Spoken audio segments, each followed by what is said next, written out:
The clatter of dishes, the hiss of the deep fryer, the footsteps of a manager weaving between servers and guests, holding a tray just barely balanced. The hospitality industry never slows down, not for a moment. And when everything is about presentation, speed, and experience, safety observations have to fight for space. Our story begins in a mid-size hotel in downtown Toronto. A housekeeper on the morning shift notices a wet patch of carpet outside an elevator. The condensation from the HVAC unit had been dripping slowly overnight. She flagged it verbally to a colleague, but no formal report was made. Minutes later, a guest on their way to breakfast slipped, breaking a wrist. It wasn't just a personal injury, crisis, it was a lawsuit, a PR crisis, and a reminder of something we all know. Observations that go unrecorded often go unaddressed. The hospitality industry blends constant human interaction with fast physical tasks. It's restaurants, hotels, casinos, events, and resorts. It's service with a smile, no matter how hectic the kitchen is behind the scenes. But what makes this industry special also makes it vulnerable. Slippery floors, open flames, crowded service areas, sharp tools, late-night hours, intoxicated guests. It's a perfect storm for incidents. And the danger is that we often normalize it in the name of customer service. Take this story from a ramen bar in Osaka, Japan. The head chef had a habit of tossing hot oil pans into a side sink, a quick way to prep for the next dish. It was efficient, dramatic, and in a packed restaurant, it added flair. But one evening, a junior cook turned to wash dishes just as the pan landed. The oil splashed. He suffered second-degree burns. Afterward, when asked if anyone had noticed the risk before, the answer was unanimous. Yes, we all saw it. We just didn't say anything. Observation in hospitality requires both courage and timing. When you're serving 100 guests in an hour, do you feel like you can stop and report a trip hazard?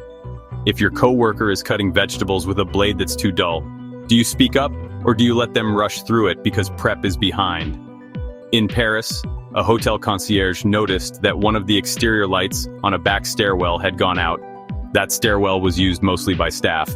A simple maintenance request would have fixed it in hours, but the shift ended. The next team didn't follow up. That night, a line cook heading home slipped on a loose step in the dark.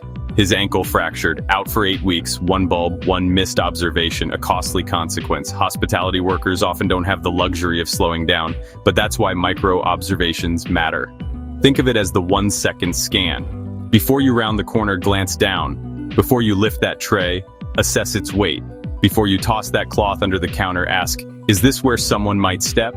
In Las Vegas, one large hotel chain implemented a program called Pause and Protect. Every employee, from valet to sous chef, was trained to take a 5-second pause before beginning any new task. Whether greeting a guest, opening a loading dock, or reaching into a freezer. 5 seconds. Just enough time to ask, what's different this time? What could go wrong? And it worked.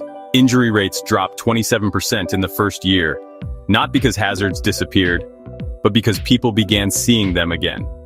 Hospitality is also deeply emotional labor. Workers are expected to smile, to de-escalate, to anticipate needs. That emotional load can become so consuming that safety slips into the background. In one case, from a Dublin pub, a bartender noticed a wobble in the leg of a bar stool. But it was Saturday night, music loud, crowd loud. A patron flagged him down, so he moved on. 20 minutes later, the stool collapsed. A woman fell backward, striking her head. She recovered. But the moment stuck with the bartender. I saw it. I just didn't think it was urgent. But urgency isn't just about what has happened. It's about what could. There's also the question of aggression. Hospitality staff often deal with irate or intoxicated guests. In a California resort, a security guard noted that a man at the pool bar had begun shouting at staff. It seemed low level, until the man grabbed a beer bottle and threw it. The bottle struck a server in the shoulder. Later, a review showed that 3 other staff had noticed the guest's escalation, but said nothing. Why? They didn't want to seem dramatic. They didn't want to ruin the vibe. Observation in this industry isn't just about slips and trips. It's about emotional climate. It's about reading the room, trusting your gut, and knowing that speaking up is professionalism, not weakness.